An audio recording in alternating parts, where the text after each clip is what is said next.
Warning, we are about to spoil the movie In a World. If you haven't seen the film and you plan on watching it, leave now and come back later. But if you have seen the movie or you just don't care, then please stick around. In a world where one man with another man run a movie podcast, they search the globe, top to bottom, to find the perfect opening joke. Surprise, they didn't find one, but they at least hired the right voice actor.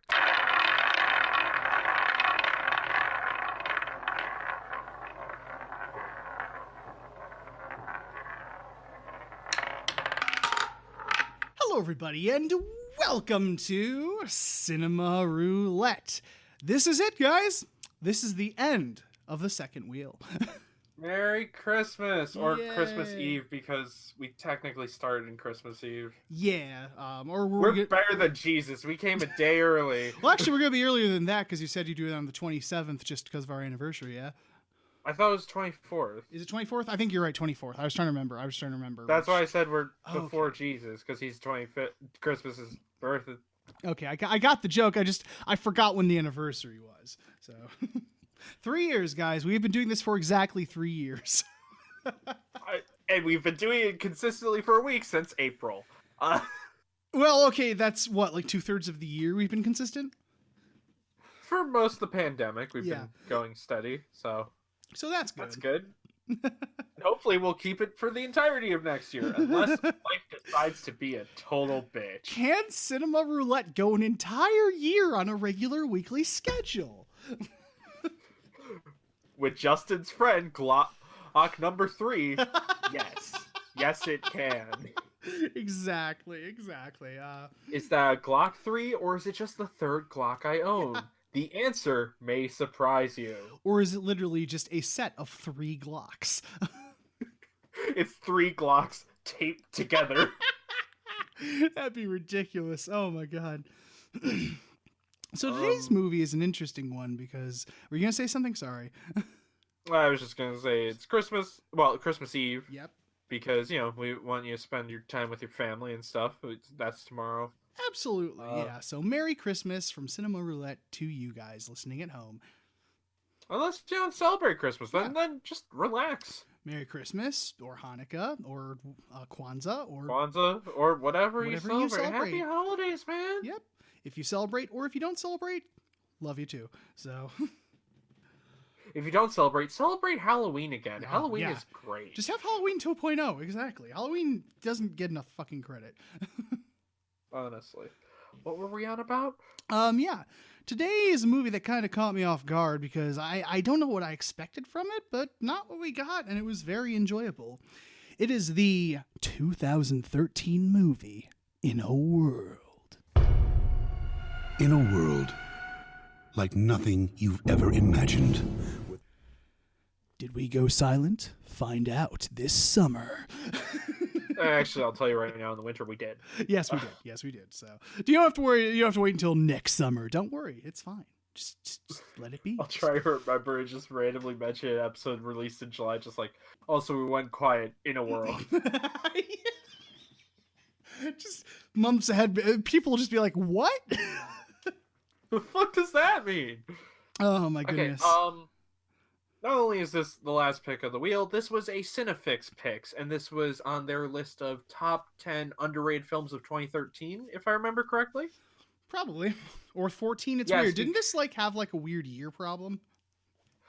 Yes, we had a weird year problem with this portion of the wheel, because another one was from top 10 underrated films of 2014, which I think was Enemy. Yeah, I think it was Enemy. Yeah, but that ran the indie circuit in 2013, so we read the wrong date. Yep. So, yeah, it's just weird because a lot of these independent films are released to film festivals a year beforehand, and then the general releases the next year. So it's strange. But yeah, both of us went completely blind to this. I only knew that this film was a comedy, and it was good. Yeah, that's about all I knew. And it was called In a World. So, yeah. I'll let you take it away with the synopsis. What if I don't wanna? Well, then I guess I'll do it. And you know how that usually goes.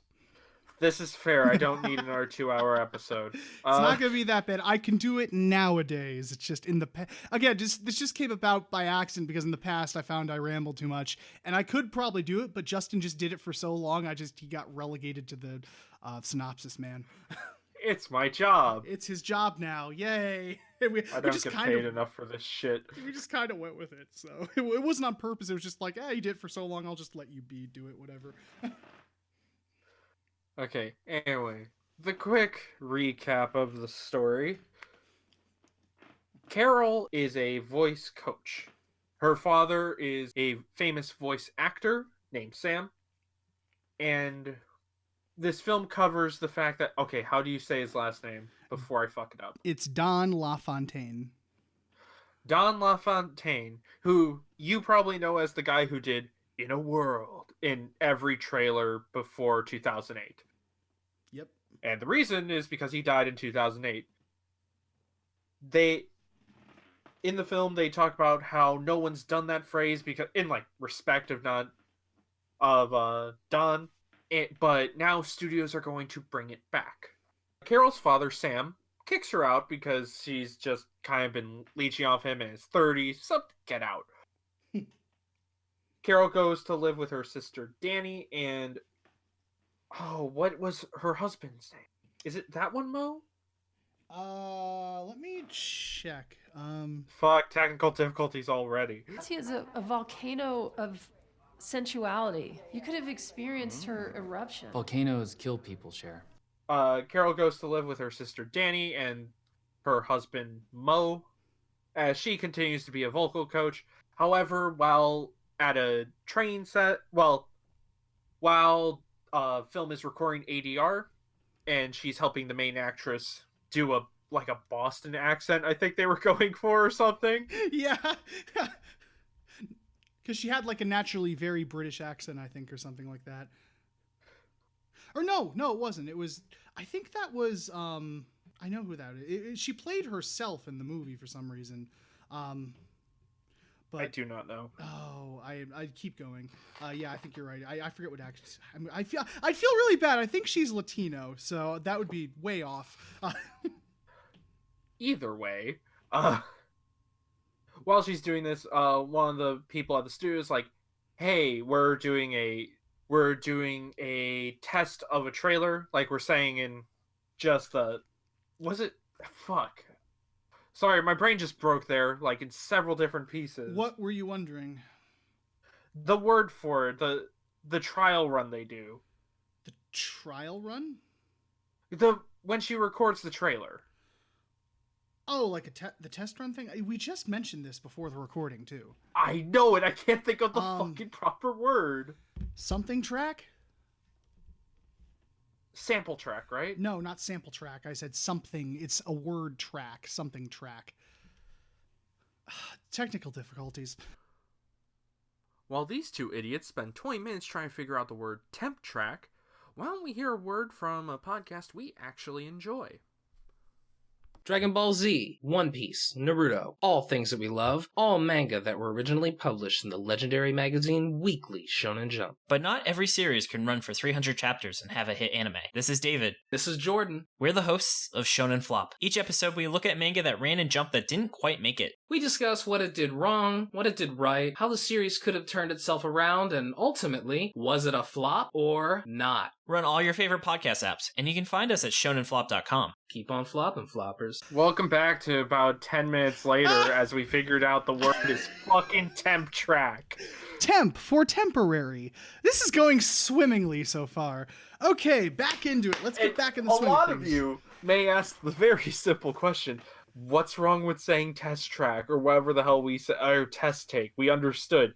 Fuck you, I wanted it to be right. Yeah, it's one of those things where it just doesn't sound right if you don't call it by its proper name. So, But okay, there's a big Hunger Games ripoff trailer coming out. It's not actually a ripoff in this universe, it's just parody. But it's Carol called, does Carol does the temp read. What were you gonna say? the Amazon games. Yes. The Amazon games. Carol does the temp read. They send it in. All of a sudden, because also her father kept saying, like, hey, you actually can do voice work. That's why you're a good voice coach. You should try it sometime. And she's like, nah, it's fine. I can't do that. I'm not good at it. But she is. And the temp track is literally so good that she is now considered like one of the top people to do the trailer for the quadrilogy that's coming up. Mm-hmm. And to be one of the first people to do In a World again. Yeah, that's right, because like they said like something like it was too good to be a trilogy, so it's now a quadrilogy or something like that. No, it's because the books were a quadrilogy. Yeah. Just everyone said trilogy because they were wrong. Yeah, it's funny. But also at the same time this is happening, Sam, Carol's father, is trying to get this upcoming voice actor to get this big gig to be the new In a World, named Gustav. This this goes well somewhat until Carol basically steals the role due to her temp track. And a couple hijinks ensue. Like Carol first off, one of Carol's co-workers, one of the workers at the studio, named Lewis, is kind of falling for Carol, but that doesn't really come back till laterish. There's a big party happening, and Carol is going to be forced to go because Sam was invited there. It's Gustav's party. Lewis tries to ask her, but says he's not going, and then takes some kind of ditzy. I think she... Wow, I'm bad tonight. You got it, buddy. Fucking hell. Lewis takes the actress who Carol was teaching earlier with. She's annoying. Just plain simple. While Carol is there, she kind of moves away from the party, not really wanting to get involved with the Hollywood stuff. Runs into Gustav. Neither of them know each other, and Gustav especially doesn't know Carol took the role from him. Mm-hmm. And they sleep with each other. It happens. Even though, honestly, Gustav is a super creep. Oh, God, yeah. Ugh. But, whatever. She does that. Lewis gets no sex because his date basically passed out drunk. And he's very upfront about this with her. She's like, who did I sleep with? No one. Did I sleep with you? Nope. Just, nope.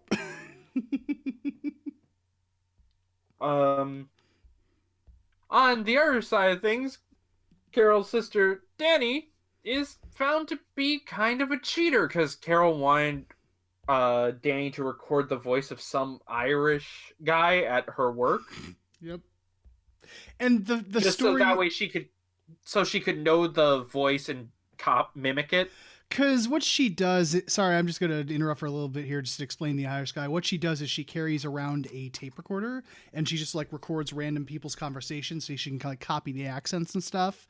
And she asked her sister to get the voice because last time she was in the office, she followed out a diplomat, and so they put a restraining order on her, so she has to do it. Which is just weird, but also funny. Yeah. And Danny almost cheats. Her husband finds the tape eventually, gets pissed, and leaves. Luckily, Carol will record Danny talking about how much he misses Mo and how she messed it up, so that turns out fine in the end. Mm-hmm. But Gustav figures out Carol is the person that stole from him, keeps basically pestering her like, yeah, you need to just, like, you're a thief, you suck, give up. And when her father finds out, the father's actually a massive unsupportive dickhole. Yeah. And it's like, you shouldn't have taken this job from him, and you're a woman. This is a man's business. Yeah, we'll get to this. And then Sam starts to go after trying to do the In a World voice. All of them enter to see who will get the job. Carol and Lewis set up a recording session so that way she can sound the best possible. I forget, does she sleep with him or not? Do we not see that? Does who sleep with who? With Lewis and Carol. Because she goes to his house, they have that really awkward conversation. Yeah, but I don't think they fuck. I don't think they fuck. Like, they're talking, kind of flirting in the other room. I don't know if they do or not. I forget if, like, they see the next day or not. I don't think they do. I don't think they do either. But... Okay, they don't fuck.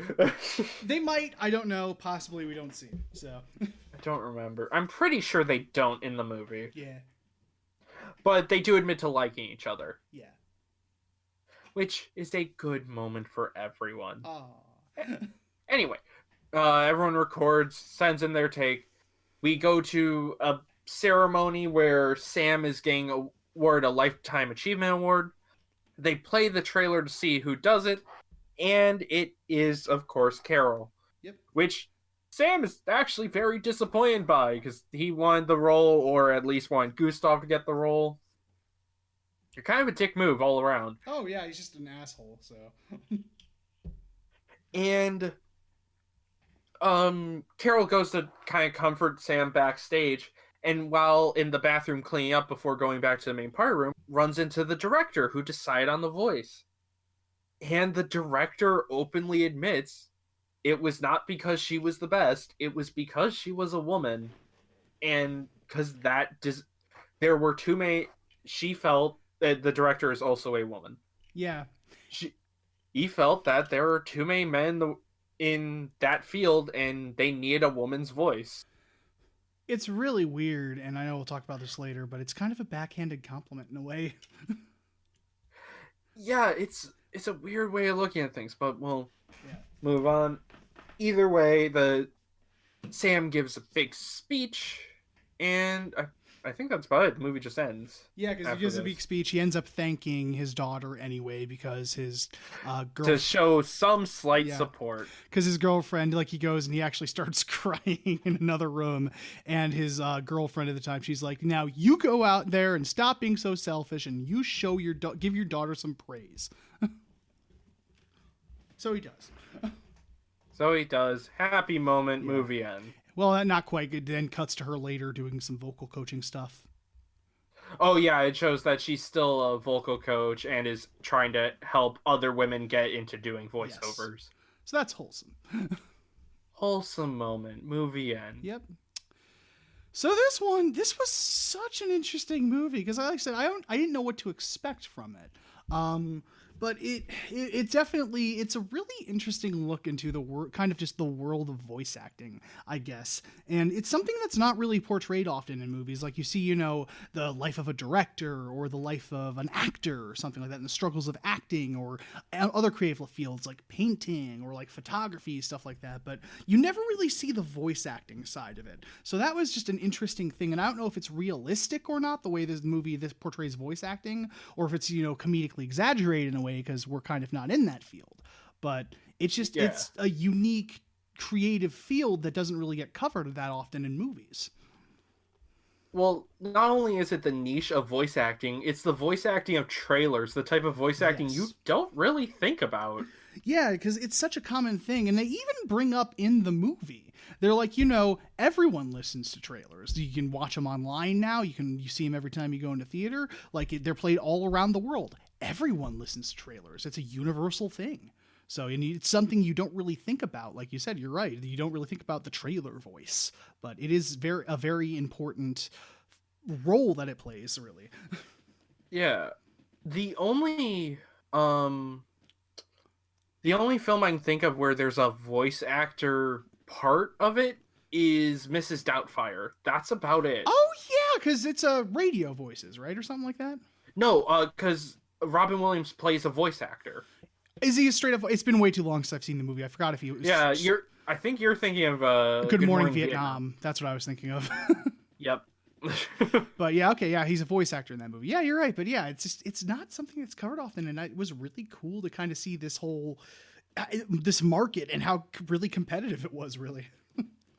Yeah. I'm trying. Where should we start on this? I think we should start because the thing that popped out most to me was the fucking dialogue. Okay, hold on. I just like to go back really quickly. Where do we start? You just said, I think we should start. Redundant much? It's like, yes, Cameron, that's what I want to do, but where? And yeah, the dialogue. It sounds like a fucking Auntie Donna joke. It's like, where do you want to start, Mark? Well, I would like to start here. Right now. But watch Auntie Donna's Big Old House of Fun. It's on Netflix. Please support them. They're fucking amazing. We were into them before we were popular. Ha, hipster cred. Yeah, but no, fucking this dialogue is very similar. We compared it a lot to Frances Ha, where it was very realistic in a way. And the thing about this movie that really stuck out to me was how annoying a lot of these characters were with how good that dialogue was. I said this during the movie where it was, I can tell the dialogue is realistic because I don't want to be in this room right now. There was it was the scene where the wife and the husband were arguing over something like that. And it was like, I've been in these situations. That dialogue was so stupidly relatable. It made it very uncomfortable to watch at times.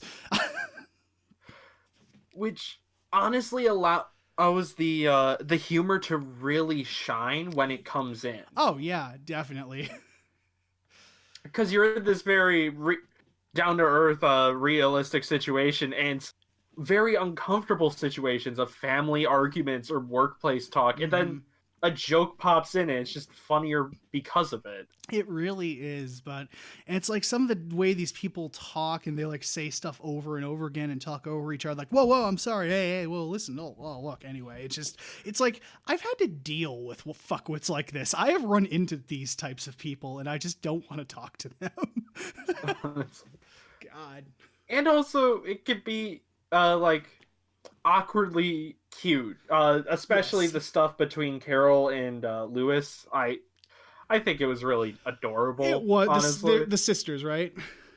No, Lewis is the one she dates at. Oh yeah, that is adorable as well. So like them trying to help each other to sleep the night before. That was cute. But yeah, just with how just with how realistic it gets, and just it's not movie dialogue, quote unquote, where it's character talks. It's very much people talk over each other. People just go on little tangents here and there. It's ridiculously well written, and it really helps ground the movie in reality. Yeah, I will give Lake Bell this. She's a fantastic fucking writer. Oh god, yeah, because this was her first feature directing, writing, and acting in it. So yeah, in case you're wondering who she is, she currently plays Poison Ivy in the Harley Quinn animated series. So there's that. She's the voice actress for Poison Ivy. Yep. I'm actually gonna make sure I'm pretty sure she's the writer, but I'm gonna double check that. Okay. Yeah. If you were paying attention to our Twitter in early December, I went on a tiny rant about improvising in movies. Mm-hmm. This is not why I did that. That just happened to coincide with this. Yeah, it's a weird coincidence how that happened. Yeah. Oh man. Also, sorry if you hear clicking. It's all good. We're looking up shit, but we're trying to keep your attention. Are we doing a good job, audience? Let us know. Yes, Lake Bell was the only writer. That's fucking impressive. God damn. But yeah, she did a hell of a time. Because the directing and the writing and her acting were all fantastic. Because she played the main character. So. Oh my god, Carol is fucking funny. Yeah. I relate to her in a way of just being like, I'm trying to get through life and not be bothered by things, but when people push me too much, I will be a smartass with them. Yeah, well, it's relatable in general. That's just how people get through life sometimes. So it's just, but yeah, and it's funny because it's she's not glamored up or anything. She dresses very casual. She wears overalls most of her casual wear for some reason. They're comfy. What do you want? They are. And then I still love the scene where like she gets all dressed up for the party and she's getting out of the car and they like push the seat forward. It's like, no, she's like tripping over something. Like, oh, hold on. No, I got this. Here, you want me to help you? No, hold on. Oh, I'm out. Yeah, because it was like a fancy sports car, so you could only really easily get in the front and shotgun seat, so you just see her tumbling out of the car. Because that's how I've been in those types of cars. That's how you get in and out of them. It's not graceful. It's just kind of like, oh shit, hold on, one leg, two leg, there we go. Especially in a dress. Jesus Christ.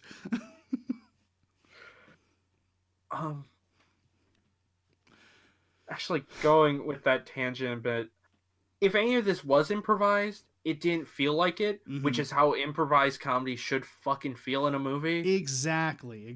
Apparently, like, wasn't a lot of Ghostbusters improvised as well, or some dialogue in that? Some dialogue was, yeah, because Bill Murray's one of those actors who just can improvise a lot of good dialogue. Exactly. So, and that's the thing about Robin Williams as well, is he was the king of improv. Like, when he did Good Morning Vietnam and Aladdin and stuff like that, they knew just let him do his thing and we'll work it in somehow. Yeah, that's what I also hate in comedies, is it seems everyone thinks they have to be an improv king or queen. You don't. It's like, just have a good script. Yeah. Most of this is, I'm assuming most of this was written, because I couldn't find anything that said it was improvised. Yeah, like they may have improvised here and there, but it did feel very deliberate. So, Yeah, and it's fucking funny. It is. So, I'm pretty sure for one of the breaks, I'm going to put in the volcano line, because that's my favorite line in the movie. That's fair. Yeah, that's fair. That was fucking funny. But yeah, it's like, the stick to like what comedy wise. It's like, if you're not good at improv, just don't try improv. And it's just, I know we talked about this the other night as well. It's like, when it comes to a lot of those bad improvised dialogue movies, it's like they just go off on these tangents and just kind of like repeat stuff over and over again, and like just say things until like they try to get a laugh. It's the equivalent of taking like car keys and waving it in front of a baby until they laugh, like, ooh, look at this, oh, look at this. It's just not funny. It's annoying, frankly. You highly underestimate how entertaining car keys can be. Well, okay, that's fair, but it's a comparison. I'm just saying, it's what makes it not funny. I think the other problem is it always feels, whenever one of those scenes happens, you can tell because the camera just gets locked onto this one character because they can't cut around it. It's just this one long stream of consciousness. Because, here I am in frame telling you this funny, wacky thing. I didn't even think about that. You're right, because like usually it's either one or at most two cameras, like it's two characters talking to each other, and you can only really cut between the two angles because that's all you have. You can't really cut from dialogue that was improvised to another scene. What the hell? Yeah. Here's something I've quickly learned from trying to make certain YouTube videos. If you improvise dialogue, you don't fucking remember it after you cut. So you're basically screwed if you want to try to do another take. Yeah, it's like you have to know like when to improvise and when to cut and stuff. Like there's a way to cut YouTube videos as well, but that's a whole other topic. Yeah. But yeah, no, like the way this dialogue was written, it felt real, frankly. Like it felt like it's just how people talked. And it was, since, she has the background of a voice actor and stuff like that, she probably just listened to how people talk and just put that in the movie, frankly. Honestly, the comparison of Frances Ha works pretty well with this. If you enjoyed Frances Ha, you will enjoy this movie. Oh, definitely. Yeah. I'm trying to think if there's anything else to say on dialogue, because I wouldn't say it's snappy or anything. It is just realistic. Yeah, it's very realistic, and it stands out because of just how relatable the dialogue and the situations that the characters get put in are. You ever just accidentally have sex at a mansion party? Like, jeez. I've accidentally had sex at a party, but never a mansion party. That is, I have yet to do. And this is why you're banned from Thanksgiving. Well, I don't know how to segue off that. I really do. I was trying to think. Shit. Fuck. Because it's like the dialogue is the main thing that stands out, because the cinematography and the technical standpoint is serviceable, because that's not really the highlight of the movie. So I would say one part is highlightable, and that's when they're outside. Oh, the outside shots. Yes, let's talk about those. It's whenever they're outside, a lot of the time the movie is shot inside either the studio or a house. And this film was, I think if I remember correctly, it was shot in 20 days, which is really fast. It was shot in 20 days for less than $1 million. Yeah. And it, honestly, it don't look like that, which, solid. Yeah. Solid on set design there. But when they're outside, it's usually at, like, either dawn or dusk, and the sky looks fucking beautiful. It's probably because they shot all the outdoor scenes at the twilight hour. Yeah. Especially, like, because Lewis lives in an apartment where you have to cross a rooftop in order to get to it. Oh, that shot was gorgeous. Yeah, it's just this expansive purple sky, and it's like, mwah, oh, I know. Perfect. Yes, yeah, props to that, because, yeah, from a technical standpoint, the cinematography and the audio and everything, like, for such a low-budget movie, they did a fantastic job. Yeah, it looks pretty, like Hollywood grade, honestly. Absolutely. Fucking hell. So with that, I really want to know if Lake Bell got any help. For a first-time director, this is fantastic. Oh, yeah. Like, there are some directors where you just look at their debut films and go, well, shit. It's like, you have Orson Welles with Citizen Kane. You have Lake Bell with this. What was the other example? Yeah, you have Hayao Miyazaki with Lupin the Third, The Castle of Cagliostro. Like, you have Tarantino with Reservoir Dogs. Yeah. This was their debut film. Shit. This is where they started. Yeah. Like, fucking hell. Honestly. I mean, you're making a movie that looks like it at least had a budget of $5 million, I'd say. Maybe $5 million or $1 million, like between there.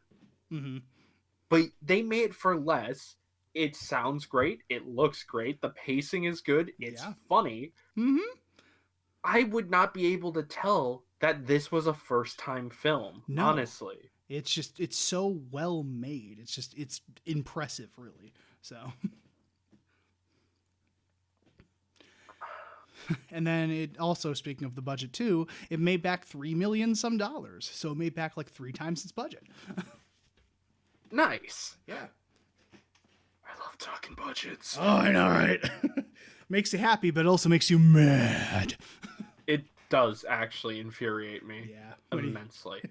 And I think, is that on the topic wheel, budgets? That is, yes. Yeah, because we could go on about that. That's going to be an exciting one. Just no. I used to make fun of Marvel movies. Now I make fun of The Lion King 2019. What a fucking waste of money. We will get to that. Don't you worry. Eventually. Yeah, and so is that anything else technical wise you can think of, or? I can't think of anything else technical about the movie. Yeah. And so let's just go on to the message itself. The message itself is interesting. So I think it's a very, like, people have called it a very pro-feminist movie. So, and I can kind of see that.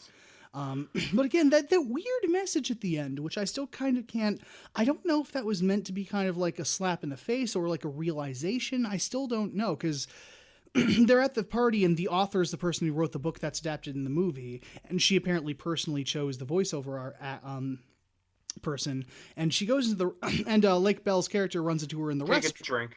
What? Take a drink. Did I? You were clearing your throat like clear 3 my times. throat. Oh, okay. Yep. I think I'm okay now, but I'm gonna finish my thought here. Okay. She runs into her in the bathroom, and like I said, she says, like, I didn't choose you because you were the best for a job. She's like, your tone was great, this was great, but I just chose you because you were a woman, and there's too many men. But then she follows it up with, like, and you're going to be like the voice that, like, empowers a nation and blah, blah, blah, blah. And I'm like, so was that a compliment or what? Yeah, it's this weird case of it was. Oh, man. What? Oh, no. What? I see the toxic part of the film community. And Twitter, shaking in the distance as they yell about the new Oscar rules and how it wasn't on merit. Because that's what's kind of implied here, is that Carol didn't get the role on merit. It was just because she was a woman who did it well. Yeah, exactly. And she said, like, you did it well, but it's literally just because you were the only woman in all of the tapes. That's a really weird thing to take, because, yeah, with the double part of saying, like, you're going to be a voice for all these women. You're going to sound powerful and inspire people. Which is true, but also it feels kind of lessened due to not getting it on full merit type deal. It's really weird, and I don't know if that was supposed to be like a hard-hitting realization of that's just how the world is or something, or that's how people think or something like that, but it's weird. It's a weird thing at the end that I was just like, oh, well, okay. Yeah, that one can be taken rather in just an interesting way of, I guess you could ask, like, did she actually deserve it? Yeah. Which I think she did. She sounded fucking good. Sounded great. Yeah, I thought she did. So. Also, I mean, if you're a post-apocalypse, because they talk a bit about the book. If it's a post-apocalypse with mainly female characters, why wouldn't you have a female voiceover? Yeah, it just makes sense with the theme of the movie. God forbid we release a trailer that fits with the theme of the movie. It probably spoils the ending anyway. I think there was one other thing I wanted to talk about, but I forget what it was. Well, I'm still trying to think, because I don't even know how to take that scene I have either. no idea how to take it either. It's strange. I might listen to the commentary before we do the recap episode to... I'd say if we figure it out later, we can always mention it during the recap. So yeah, be ready for the recap episode. That will be episode 99. Hell yeah, baby. Right before the 100th episode. It's a recap of all the second wheel and one-offs. Yes. But yeah, there's a lot of talk of actual sexism in the industry because her unsupportive father mentions multiple times, this is a man's business. Yeah. Women don't usually get these roles, and I think even says at one point, you don't deserve it. Yeah, or something like that. He the way he puts it, he's like, they shouldn't have hired such a like green actor or something like that, like an amateur actor or some shit like that. Yeah, it was amateur. He was a real like you find out that he's a real piece of shit and just treat his daughter like crap. It was ridiculous. And that is a shitty thing that's still in Hollywood. I mean, it's going somewhat away now, but there are still...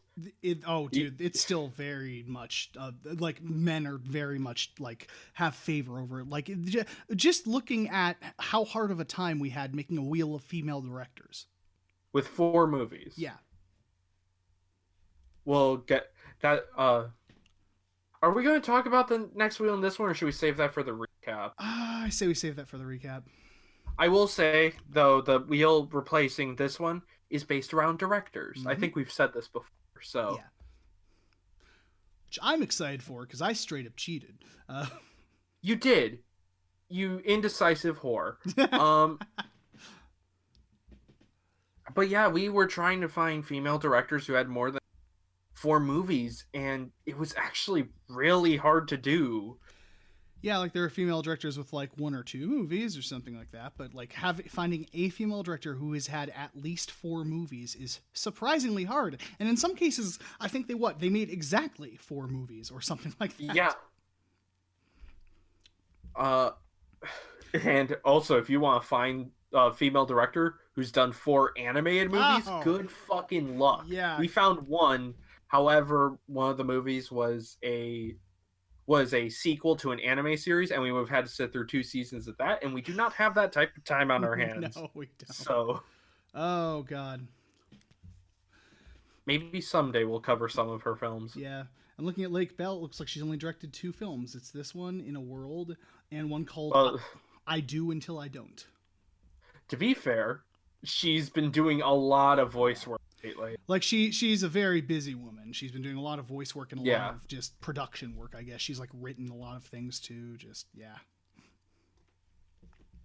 but yeah, this film talks about the sexism in the industry, and it's just true. It is. And there's actually people who are really sexist who think like that, like, oh, it's a man's world, and he was trying to make and the talks between Sam Soto and what was it, something Warner, whatever his first name was, Gustav, yeah, and Gustav Warner, like just their talks that they had in the spa or whatever, were just very sexist. Yeah, a lot of toxic masculinity. But here, and hold on, you're gonna hear a click. Okay. Yep. Okay. The thing is, I'm sure there's some shitty people on Twitter who would be like, well, it was written by a woman. That's just how they think we talk, but we don't. No. I've heard people talk like this. Oh, this isn't like, again, the dialogue is super realistic in this, and I mean that in the worst way at times. Mm-hmm. Like, it's really good, but it's really bad because it really does make you really uncomfortable. It's like, yeah, people actually talk like that. There are people who have these stupid thoughts where it's like, a woman can't do that. Yeah. Really? We still have this fucking problem? And it's sexist and disgusting to hear, but sadly there are still idiots who think that way. I think we even talked about this a good bit in our Toxic Buffs episode, which you can listen on multiple podcast apps and on YouTube. Please do. We call those fuckers out. Shameless plug. Yes. Anyway. Oh, shameless plug. Oh, that makes me hard. So shameless. But yeah, is there anything else, or I think that's about it, huh? That might be it. I'm just really happy we got to go out on a good note instead of G Goku. Yeah, which is just fine. So, but yeah, no, fucking In a World. It was really good. I'd definitely give it a 7 out of 10, and I highly recommend it. So, yeah, if you can find a copy, definitely watch it. Yep. I think it. At time of recording, it's on HBO Go, not HBO Max. HBO Go. Besides that, the Blu-ray is also pretty cheap, so. Yeah. So, yeah, and we don't have a wheel to spin because that's it. We do have a wheel to spin. Which one? The series wheel? That's what would come after this. We're starting that now? The series? We've been doing the series wheel. Oh, sorry. Okay, I'm back now. All right, my bad. Okay, yes, okay.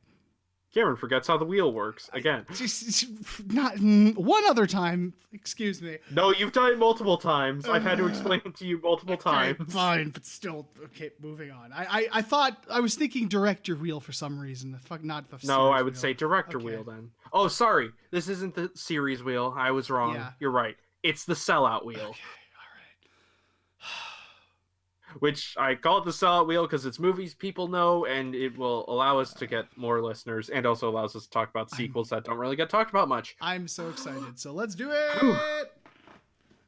Oh, not yet. I need to set up the screen still. Because the QuickTime player was being a bitch hole. Of course it was. A bitch hole. I have to remember that one. What the fuck? It's a bitch hole. Yep. Okay. And let us spin.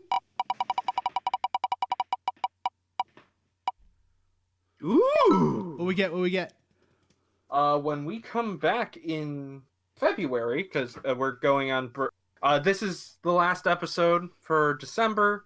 It's the last episode of the year, and we're taking January off. Mm-hmm.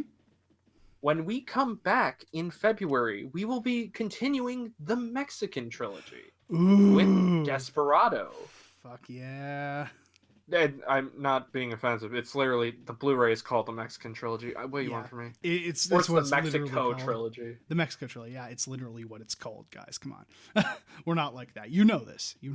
If you'd listen to this. I can call it the Mariachi trilogy as well. I think that's better. Yeah. But yes, we will be, when we come back next year, we will be continuing the Mariachi trilogy with Desperado. Hooray. And Star Season 2, whatever comes after Mariachi, the recap, and fucking the 100th episode, which we have planned. Oh, so exciting.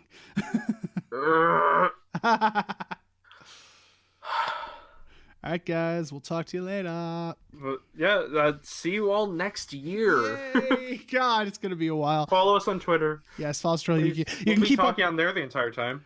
Yeah, you can keep up with our hijinks there. And you can talk to us too. That's the great thing about Yeah, Twitter. you can yell at us. Yeah. At the very least, I'll respond. Cameron can respond too. Yeah, I do every once in a while. Sometimes. This is a very calm wrap up because episode 99 is going to have a lot of shit to talk about. So, thanks. We appreciate your support, guys. Yeah. Have a Merry Christmas as well. Yay! And a Happy New Year.